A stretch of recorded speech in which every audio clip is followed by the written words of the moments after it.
Why do we believe in God? Will religion ever disappear? Let's find out. Even if all the world's problems were miraculously solved and we all led a peaceful lives in equity, religion would probably still be around. This is because a God-shaped hole seems to exist in our neuropsychology, thanks to a quirk of our evolution. Understanding this requires a delve into dual process theory. Hi guys, this is Prateek and you are watching Eclectic. Here we talk about our past, present and the future. So if you feel interested, consider subscribing and let us understand human psychology that makes us believe in God. The psychological theory states that we have two very basic forms of thoughts. Let's call them System 1 and System 2. System 2 evolved relatively recently. It is the voice in our head, the narrator who never seems to shut up. It enables us to plan and think logically. System 1 on the other hand is intuitive, instinctual and automatic. These capabilities regularly develop in humans regardless of where they are born. They are survival mechanisms. System 1 gives us innate sense of disgust to rotting meat and other stuff. It allows us to speak our native language without thinking about it and gives babies the ability to recognize parents and distinguish between living and non-living objects. It makes us prone to looking for patterns to better understand our world and to seek meaning for seemingly random events like natural disasters or the death of loved ones. In addition to helping us navigate the dangers of the world and find a mate, some scholars think that System 1 also enabled religion to evolve and perpetuate. System 1, for example, makes us instinctually primed to see life forces, a phenomenon called hypersensitive agency detection.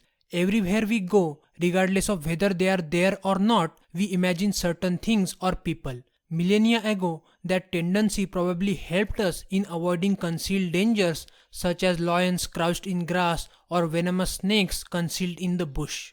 But it also made us vulnerable to theorize or imagine the existence of invisible agents. These invisible agents sometimes took the form of a benevolent god watching over us, an unhappy ancestor punishing us with a drought, or sometimes a monster lurking in the shadows. Similarly, System 1 encourages us to see things dualistically, meaning we have trouble thinking of the mind and body as a single unit. We generally think that mind and body are not one unit. We believe that they are two different things. This tendency emerges quite early. Young children, regardless of their cultural background, are inclined to believe that they have an immortal soul, that their essence or personhood existed somewhere prior to their birth and will always continue to exist.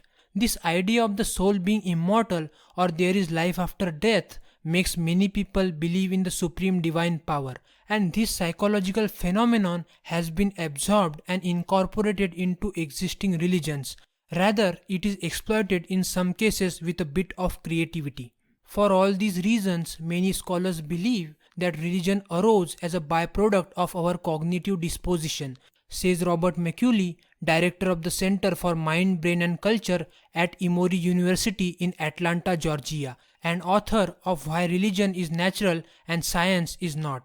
Religions are cultural arrangements that evolved to engage and exploit these natural capacities in humans.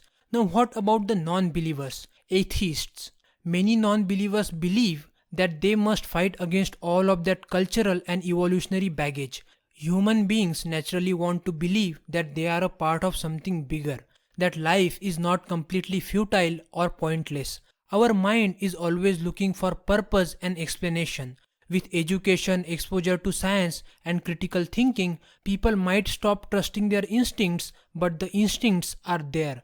On the other hand, science, the system of choice that many atheists and non-believers look up to for understanding the natural world, is not an easy cognitive pill to swallow. Science is about correcting System 1 biases. To correct those biases, we must accept that the earth spins. Even though we never experience that sensation for ourselves, we must embrace the idea that evolution is utterly indifferent and that there is no ultimate design or purpose to the universe, even if our instincts are telling us differently.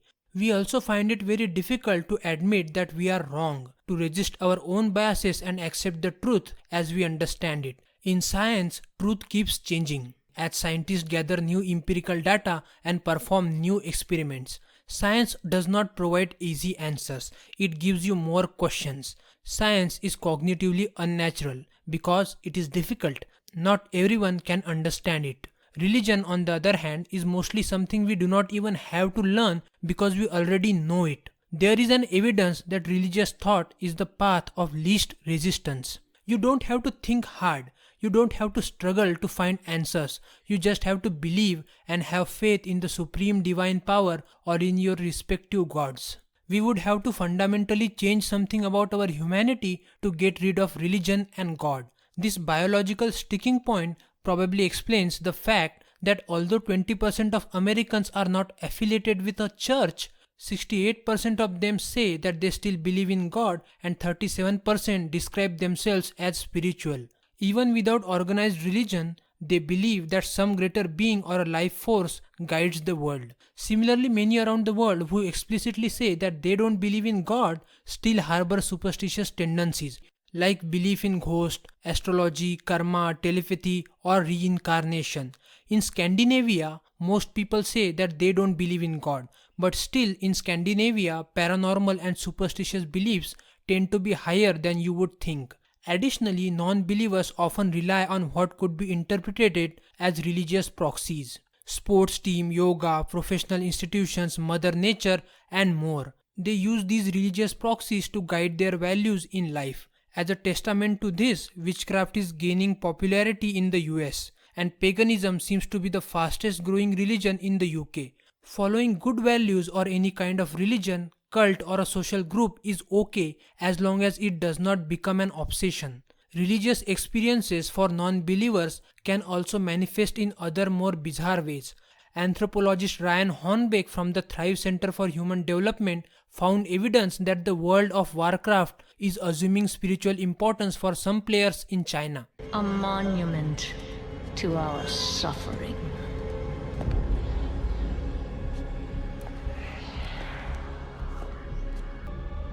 The veil between life and death, where a usurper sits on a frozen throne. World of Warcraft seems to be offering opportunities to develop certain moral traits that regular life in contemporary society does not afford. So people seem to have this conceptual space in their minds for religious thought, or in other words, for a set of values, rules, or morals that guide them. And if that space is not filled by religion, it bubbles up in surprising ways. After all, what is a religion? Every religion in the world has certain values, rules, and morals. Even atheists, non-believers follow some rules, morals, or values. They do not follow values of any particular religion, but they certainly have some of their own. So remember this, every human mind has a conceptual space for religious thought or values, and if that space is not filled by religion, it bubbles up in surprising ways. Religion and our society. Religion promotes group cohesion and cooperation. The threat of an all-powerful god or gods watching for anyone who steps out of line likely helped to keep order in ancient societies. This is the supernatural punishment hypothesis. If everyone believes that the punishment is real, then that can be functional to any cult or a religious group.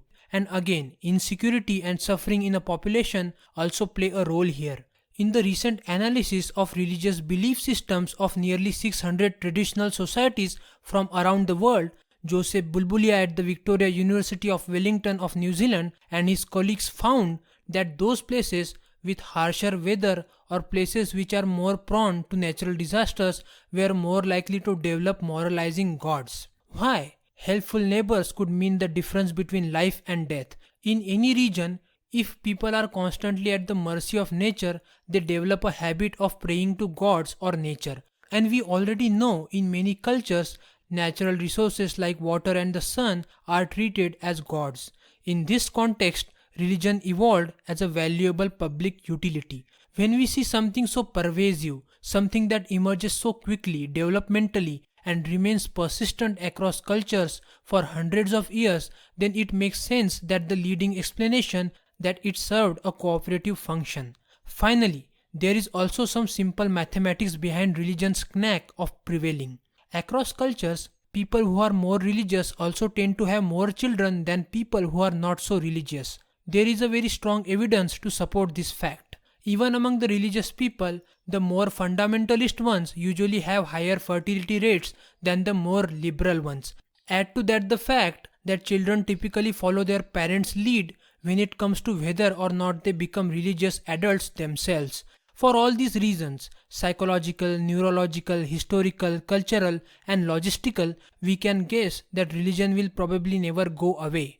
Religion, whether it is maintained through fear or love, is highly successful at maintaining, conserving, and continuing itself. If not, it would no longer be with us. And even if we lose sight of Christian, Muslim, and Hindu gods and all the rest, superstitions and spiritualism will almost certainly still prevail. More formal religious systems will emerge, and these new systems would likely only be a natural disaster or two away.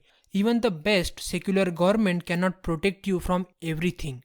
As soon as we will find ourselves facing an ecological environmental crisis, a global nuclear war, or an impending comet collision, the gods would emerge out of people's mind and faith. Humans need comfort in the face of pain and suffering, and many of us want to think that there is something more after this life. We love to think that we are loved by an invincible father or a mother like divine power, personality, or a being. There will always be people who believe, and I wouldn't be surprised if they remain the majority. What do you think? Do you have something to add in this explanation? If you have, you are welcome to share your thoughts in the comment section below. Also give me feedback in the comment section. It took me 23 days to complete this video, and encouragement from you guys matters to me. If you like my content, help me by liking, commenting and sharing my content, as well as by subscribing to my channel. Thank you all very much. See you soon.